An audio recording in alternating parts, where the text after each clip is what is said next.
इसलिए एक आलिम ही अच्छी सियासत, सच्ची सियासत और बेहतरीन सियासत एक आलिम दीन कर सकता है। उलमा करम के आने से मैं समझता हूँ कि सियासत के अंदर जो है ना बहुत सी तब्दीलियाँ आ जाएंगी और उलमा करम का जुड़ना बहुत ज़रूरी इसलिए भी है कि जो लोग सियासत में भटक चुके हैं, सियासी कायदीन कुछ हैं जो मुट्ठी भर लोग हैं, तब्दीली लाना चाहिए।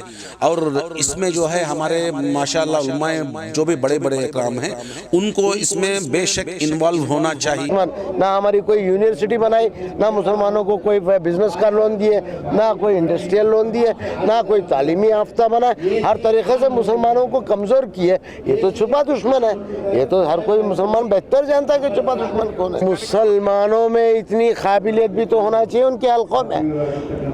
अपनी कॉन्स्टिट्यूंसी में वो लोग 6-6 टुकड़े होके रहेंगे, एक मुसलमान को टिकट देके उसको हरवाना उसका खून करने के बराबर है। तो उससे बेहतर है कि हम लोग उस टाइम की स्ट्रेटजी उस टाइम बनाएंगे। लेकिन एक बात का वादा करता हूँ कि मिनिमम से मिनिमम, मैक्सिमम से मैक्सिमम मुसलमान जो काबिलियत रखते हैं, ऐसे काबिल मुसलमानों को इस बार इनको पार्टिसिपेट करने का मौका दिया जाएगा। इस बात का मैं कमिटमेंट करने इसका खुले दिल से सारे उलमा कराम को अहलन व सहलन welcome, welcome to the politics. सियासत के लिए आप लोगों की ज़रूरत है, ये मेरी दावत है आप लोगों को। आओ, आप अपना जिम्मेदारी निभाओ, हिस्सा लो, हम जैसों को रहनुमाई करो, हम लोगों को बताओ कि क्या करना है, कैसे चलना है। ये इस बात का आप लोग मैसेज देना बहुत ज़रूरी है सारे उलमा इकराम को। इस सियासत से जब तक नहीं जुड़ेंगे मुसलमान कौम का भला नहीं हो सकता है। अस्सलाम वालेकुम वरहमतुल्लाह। मेरा नाम आबिद गजदर है। अगर किरदार के मजबूत आलिम है तो इंशाल्लाह ज़रूर आना चाहिए, और अगर जैसे आम पॉलिटिशियन है कि वो बिक जाते हैं और ये, तो उनको नहीं आना चाहिए। और हालांकि माजी में हमारे बहुत बड़े बड़े आलिम जो हमारे लिए मिसाल, जिंदा मिसाल है, अबुल कलाम आज़ाद जैसे लोग थे, वो आए, कौम की खिदमत किए, कौम को स्टैंड दिए और अल्हम्दुलिल्लाह तालीम वजीर भी बने। तो ऐसे लोग हैं और ऐसा अगर काम करना है तो इंशाल्लाह ज़रूर आना चाहिए। और जो लोग ये बुराई समझ के नहीं आते, वो बुराई वो इसमें नहीं करें। जैसे पॉलिटिशियन में कोई बुराइयां होती है तो वो बुराई ये नहीं करें और आए ज़रूर, और कौम को एक रहनुमा मिले। अच्छे उलमा इकराम उतरेंगे तो बहुत बदलाव आएगा इंशाल्लाह। आना चाहिए, जैसा हमारे भाई ने कहा, इंशाल्लाह अच्छे किरदार के मजबूत लोग आएंगे तो इंशाल्लाह ज़रूर फ़ायदा होगा। अभी हर प्लेटफॉर्म पर उल्मा का शिरकत करना बहुत ज़रूरी है। वो किसी भी जमात के रहने वाले हों, दावत के हों, सुन्नी जमात के हों, सल्फ़ी जमात के हों, अपनी अपनी बिरादरी को रिप्रेजेंट करने के लिए हर आलिम को फ्रंट स्टेज पर आना पड़ेगा।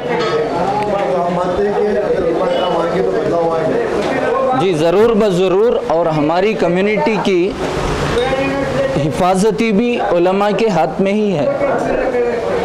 जी उलमा इकराम आना ज़रूरी है। क्यों बोले जी, आज तो जी हमारे कमेटी एक हमारा क्या है, मुसलमानों के एक माइनॉरिटी जो है उनको हर एक को एक एजुकेटेड, एक क्या समाज में कैसा रहना, कैसा ये करना, सब हर एक इससे बदलाव आता है। जो आदमी पॉजिटिव लेके सोचा तो क्या भी नहीं, नेगेटिव लेके सोचा तो बहुत सारे बात आते।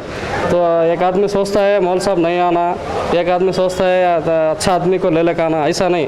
वेल एजुकेटेड एक आलिम आना ज़रूरी है। आलिम का आना ज़रूरी है क्योंकि इसलिए कि अभी हमारे समाज में एक आलिम से बेहतर जो भी, जबकि हर एक के जो भी हुकूक़ हैं दूसरे हैं और उनको इक्वलिटी जो भी देखेगा वो आलिम से बेहतर कोई इक्वलिटीज़ नहीं समझ सकता। तो इसीलिए हर कौम को लेकर चलने के वास्ते, हर एक तबके को लेकर चलने के वास्ते एक आलिम का आना बहुत ज़रूरी है। नहीं, बिल्कुल आना चाहिए। सियासत में जो है उलमा कराम की मदाखलत होनी चाहिए, क्योंकि इस मुल्क की आज़ादी के लिए उलमा कराम ने जितनी कुर्बानियाँ दी हैं, इस तरह से कोई आगे बढ़ चढ़ कर जो है इस मुल्क की आज़ादी के लिए हिस्सा नहीं लिए। अभी तो सियासतदान आ चुके हैं जो सियासत करना चाहते हैं या सियासी शऊर रखते हैं या सियासत में शौक़ रखते हैं, लेकिन हकीकत में इस मुल्क की आज़ादी में उलमा कराम का बहुत बड़ा हिस्सा है। तो मेरी एक पर्सनल राय यह है कि उलमा कराम को आनी चाहिए और यहाँ पर जो जितने भी हमारे सियासी कायदीन हैं उन सब की रहबरी करनी चाहिए। अगर उनके साथ जुड़कर अगर सियासत में कुछ हिस्सा लेंगे तो मैं समझता हूँ सियासत जो है बिल्कुल पाक और साफ़ होगी। और उलमाए कराम जो है इन लोगों के साथ जुड़कर अगर काम करेंगे तो सियासत एकदम बिल्कुल, जो आज लोग कहते हैं कि सियासत में गंदगी है या और बहुत से बातें कहते हैं लोग, तो हो सकता है, मुझे उम्मीद है इंशाअल्लाह उलमाए कराम के आने से जो है सियासत के अंदर जो है काफ़ी तब्दीलियाँ आ जाएंगी और बहुत सारी उम्मीदें हैं उलमाए कराम। जी अल्हम्दुलिल्लाह, बड़ा अच्छा आपने सवाल पूछा है। उलमा को सियासत में आना चाहिए और उनका आना बहुत ज़रूरी है। आज जो उलमाए किराम सियासत से दूर हैं और बाज़ उलमा ये समझते हैं कि हमारा सियासत से कोई ताल्लुक़ नहीं होना चाहिए, तो मैं उनसे कहूँगा कि उनकी सोच ये गलत है। आलिम ही सियासतदान होना चाहिए। हम अपने अकाबिरीन को हमने देखा है, इस्लामी ममलिकत जहाँ जहाँ पर भी थी, जो बादशाह वक्त हुआ करते थे वो तमाम के तमाम आलिम दीन हुआ करते थे। चाहे खुलाफाए राशिदीन के मामलात हों, हज़रत सैयदना सिद्दीक़ अकबर रज़ियल्लाहु ताला अन्हु, हज़रत उमर फ़ारूक़ आज़म रज़ियल्लाहु ताला अन्हु, हज़रत उस्मान ज़ुन्नूरैन रज़ियल्लाहु ताला अन्हु, मौलाए कायनात हज़रत इमाम हसनुल मुर्तज़ा, हज़रत इमाम हुसैन, और उसके बाद के हम वाक़यात देखेंगे तो जब जब उलमाए किराम ने सियासत की है तो अल्लाह तबारक व ताला का उसके बंदों पर फजलो करम रहा है। लेकिन जब उलमा ने सियासत को छोड़ा और गलत लोग सियासत में आए हैं तो जो रियाया को अपने सियासतदानों पर भरोसा था वो ख़त्म होता चला गया। वादे किए जाते हैं लेकिन उन वादों पर अमल नहीं होता है। लेकिन जब एक आलिम दीन होगा जिसके मुताल्लिक़ रब ने फरमाया इन्नमा यख्शल्लाह मिन इबादिहिल उलमा, कि ये उलमाए किराम की जमात है जो अल्लाह से डरते हैं, तो आलिम चाहे कहीं पर भी हो, वो हुकूमत की मसनद पर बैठा हो या दरसगाह में हो या खानक़ाह में हो, वो अल्लाह से डरा करता है। और जब अल्लाह से डर कर वो फ़ैसले करता है तो अल्लाह तबारक व तआला अपने बंदों पर रहम व करम फरमाता है।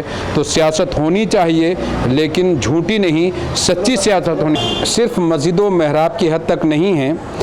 जैसे कि हमने देखा है कि कहीं किसी रियासत में जब इलेक्शन आता है तो उस मौके पर इतने बड़े बड़े वादे किए जाते हैं कि ये फ्री वो फ्री, तमाम फ्री कर दिया जाता है, लेकिन इलेक्शन होने के बाद फिर क्या आलम रहता है वो आप तमाम हजरात जानते हैं। लेकिन जब एक आलिम दीन किसी चीज़ का वादा करेगा तो वो पूरा करेगा और पहले ही वो बड़ी सोच समझ कर बात करेगा ताकि उसकी यहाँ पर भी और आखिरत में भी पकड़ ना हो। एक आलिम सिर्फ दुनिया को नहीं देखता है बल्कि उसके निगाहों के सामने कब्र है, यो रोज़े हश्र है, तमाम मामलात उसके निगाह में रहते हैं। इसलिए एक आलिम ही अच्छी सियासत, सच्ची सियासत और बेहतरीन सियासत एक आलिम दीन कर सकता है। तो मैं आपके चैनल के हवाले से कहूँगा कि उलमाए दीन को सियासत में आनी चाहिए। हज़रत इमाम हुसैन रज़ियल्लाहु ताला अन्हु जो करबला में जंग हुई थी, आप जानते हैं कि यजीद ने गंदी सियासत की और इमाम हुसैन ने वहाँ पर एकदम सच्ची सियासत की। यजीद उस मौके पर उसके 22,000 लश्कर ने हज़रत सैयदना इमाम हुसैन और उनके रफ़क़ा और ख़ानदान अहले रसूल के घर वालों को शहीद कर दिया, लेकिन आज उसका कोई नाम लेने वाला नहीं। इमाम हुसैन को क़यामत तक याद किया जाएगा। जैसे कि शायर ने कहा, न यजीद का वो सितम रहा न जुल्म इब्ने ज़ियाद का, जो रहा तो नाम हुसैन का जिसे ज़िंदा रखती है करबला। तो हमारे मुल्क में भी हज़रत औरंगज़ेब की आप हुकूमत देखिए, वो आलिम दीन थे, एक वली थे, लेकिन उन्होंने किस तरह की हुकूमत की थी कि उन्होंने अपने घर का भी जो दस्तरखान बिछता था तो उस पर भी वो टोपियाँ सी कर अपना गुजारा करते थे और एक बड़ी सल्तनत को चलाया करते थे। तो इसी तरीके की आज हमको सियासत की ज़रूरत है। तो उलमा आगे आएँ और अच्छी सियासत करें तो इस मुल्क का माहौल होगा, माहौल अच्छा रहेगा, रियासत का माहौल अच्छा रहेगा। मैं कहूँगा कि आलिम जहाँ जहाँ अच्छी सियासत करेगा, चाहे वो शहर हो, रियासत हो, मुल्क हो, अल्हम्दुलिल्लाह वहाँ के हालात बेहतर से बेहतर होंगे।